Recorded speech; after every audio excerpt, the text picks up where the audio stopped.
d'informació.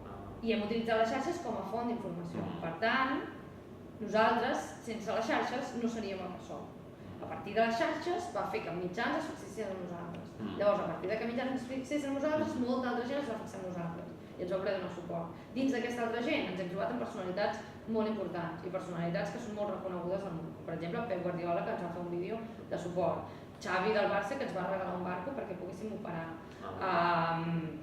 Com ells, el Serrat ens va pagar les veles. Però nosaltres seguirem perquè ho hem tingut claríssim des que vam començar. Si hi ha una sola persona que es veu llançada d'aquestes condicions i que té perill de morir ofegat, nosaltres no permetrem que aquella persona mori ofegada per moltes traves que ens vulguin posar des de tot arreu.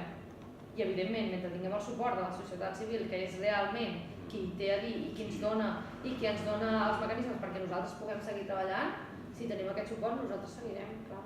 Nosaltres estem fent aquesta feina, no oblidem, és perquè els governs no l'estan fent. Llavors, arriba un punt que dius, nosaltres ja ens agradaria poder deixar de fer-la, perquè això voldria dir que no seria necessari.